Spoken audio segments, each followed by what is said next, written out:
Guys, I'm finally bringing you some good news. We actually have a very solid champion rebalance this time around. And I'm not talking about the number of champions. I'm talking about the two champions that are getting a buff. They are really getting a buff. And one of them is Sir Nicholas. Now, probably a lot of you guys have wondered last year, including myself, why the heck are they not buffing Sir Nicholas? They've made a Lady Noelle fusion. She had a passive interaction with Sir Nicholas, but at the same time, Sir Nicholas remained pretty damn plainish without actually doing anything interesting. Nothing really changed in his kit, and he felt kind of like a OG expired champion. By the way, Sir Nicholas was the very first fusion Raid Shadow Legends ever had before was even officially released as a game. And he used to be a very strong champion in the past. Now, I'm not going to say that I am not using him at the moment because I am in Faction Wars Hard Mode and Curse City. But after the changes, I think a lot of you guys will use this champion in a lot of different areas, including myself, because the buff seems to be very, very strong. Now, let's quickly talk about Sir Nicholas. We're going to talk about the other champion that is on the list, and that champion is, of course, Glycea Soul Guide. This is another champion that always felt pretty underwhelming since the beginning. We kind of like tried playing around with her to kind of like counter the lockout meta that we had at the time when they introduced this champion in the game. But unfortunately, the RNG with the passive was just too crazy. Really not enough to justify and using her in the team because she wasn't providing you with enough support. She wasn't reliable enough, right? But after the changes, she's going to be much, much better. So if you guys have any of these two champions on your account, you might want to get ready to unvault them, especially that Sir Nicholas, who was part of the Titan event last year. Let's dive straight into it. So, Mr. Sir Nicholas, he's gonna get a passive, he's gonna get higher multipliers, and tons of interesting things. So, starting with the very first skill. Before, he was just attacking an enemy, places a freeze, and the debuff cannot be resisted. That's it. But he had a 50% chance to do it. After the changes, he will have a 65% chance to land the freeze instead of the 50, and if Lady Noelle is on the same team, that chance will increase to 100%, and the debuff cannot be blocked or resisted. Now, it can already not be resisted, but blocked means that it's going to go through immunity. It won't go through Stone Skin, but it will go through immunity, so that is actually pretty good. On the second skill, before he used to attack all enemies, put a shield on all of your team, and the shield value was based on the damage he was inflicting. After the changes, he will attack all enemies, will ignore 30% of the target's defense if Lady Noelle is on the same team, which is really, really nice. Plus, he had the damage multipliers increased on this skill. By how much? We're not 100% sure. But then, he will place a strengthen buff and a shield buff on all allies for 2 turns. Of course, the value of the shield will still be based on the damage inflicted. If you guys remember, when they introduced stage 20 in the Spider Dungeon, that was a very, very long time ago. Probably only a handful of you guys are still around playing the game. It used to be extremely hard to do it. The only way to do it was literally having Sir Nicholas or running some block damage mechanics, or use miscreated monster after they introduced him during the Halloween, right? So the shield from Sir Nicholas used to be massive in the Spider Dungeon. Now it will be even bigger in there, but it will be better all around across all of the game modes. Ignoring 30% of the target's defense is actually really good, and having those multipliers increased, even better. Now the current multipliers for Sir Nicholas, or right here on hellhades.com, they are, let's see, what are the multipliers? 0.25 HP, but it's a single hit. Now we have a bunch of other HP based nukers that hit the same, like wet noodles, to put it out there, and it will be slightly better. Now we don't know, the multipliers are going to be increased to 0.3, 0.35, 0.28. We have no idea, but just ignoring defense is already an additional source of damage. Moving on to the third skill. Before, he used to place an unkillable and a continuous heal buff on all allies for 2 turns. After the changes, he will still place those buffs on all of the team, but will place a counterattack on himself, and if Lady Noelle is on the same team, will also place a taunt buff on the champion for 2 turns. Now, one thing to keep in mind, at the moment, the current meta for PvP relies heavily on block damage, and one of the main reasons why Theodosia is just so freaking powerful in today's meta is because of the unkillable. We have champions that ignore block damage, but those champions do not ignore the unkillable. So that makes champions that place unkillable buffs pretty damn powerful, and we might potentially see something interesting with Lady Noelle and Sir Nicholas in the current meta. That is definitely a possibility. Having the taunt as well and the counterattack with an unresistible freeze that can ignore immunity can be huge. Then, talking about the new passive, Winter's Warden. Enemy ignore defense effects used against allies under shield buffs are decreased by 30%. So the enemies won't do as much damage as long as you have a shield. Now, the good thing is that the shield does not need to be placed by him directly. You can use a shield set on your team, a bolster set or something, and still benefit from that damage reduction. I am pretty positive that it will work with the Volcardia card as well, which is the mythical relic that will place the shield and reflect damage back onto the attacker. So that's a pretty good touch. Then, enemy ignore defense against Lady Noelle while under a shield buff are decreased by 60%, more than half. So that is actually really strong because that gives Lady Noelle some form of damage reduction, more survivability, which means that they could potentially turn out to be a power duo, right? Now, she's already pretty nice by herself, to be honest. I love the revive on a 3-turn cooldown, is the craziest revive in the game. A chance to land freeze as well, especially if Sir Nick is on the same team, you do not need accuracy.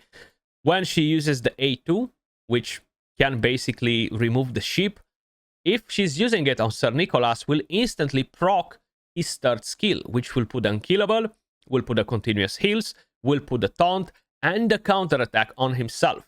So it seems that they will have a very, very solid interaction. Not to mention, she has a speed aura for arena battles, 30%.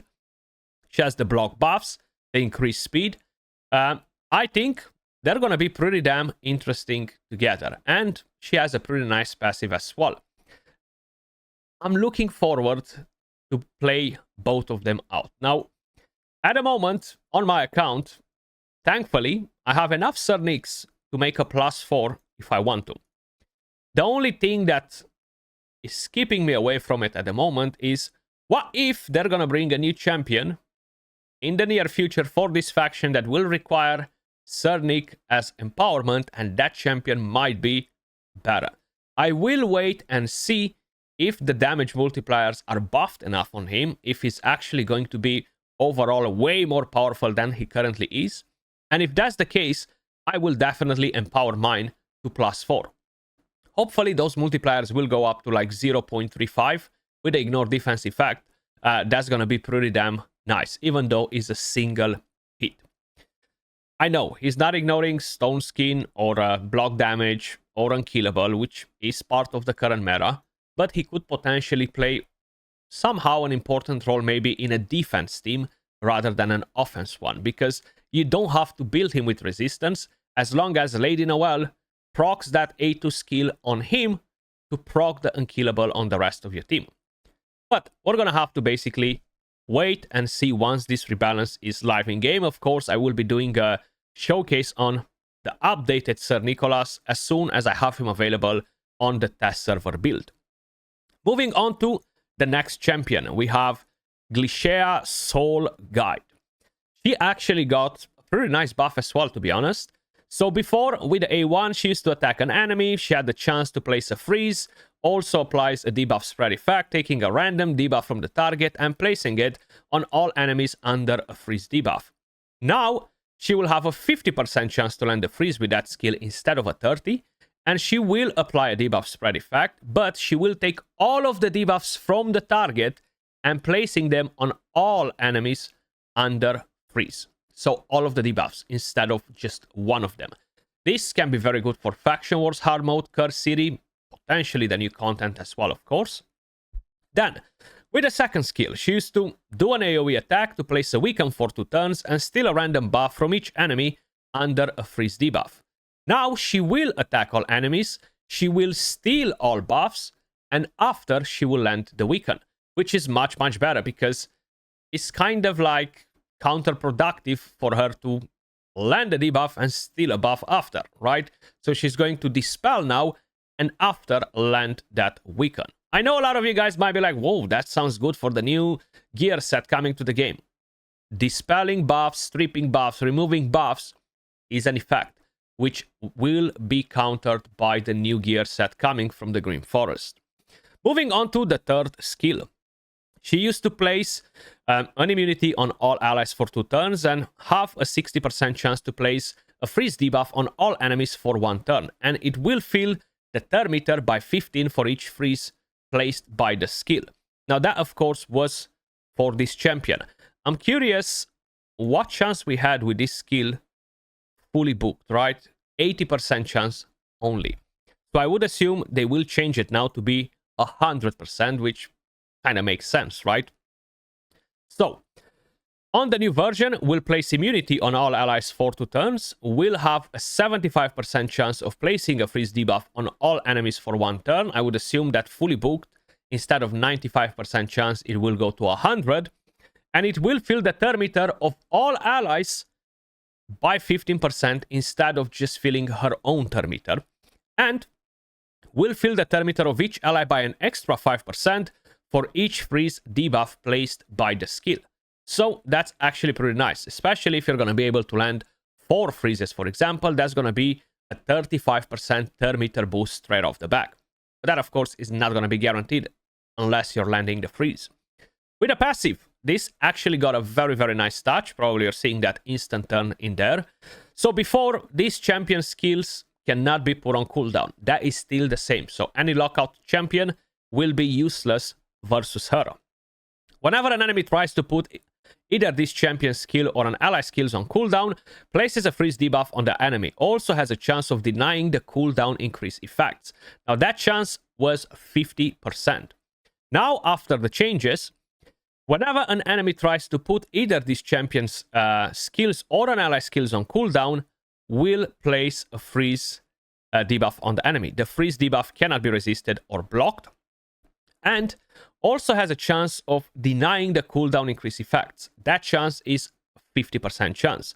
Now that chance will increase by 25% for each enemy under a freeze debuff and will not deny cooldown increasing effects from bosses. That's something that we already know that not many bosses doing it anyway.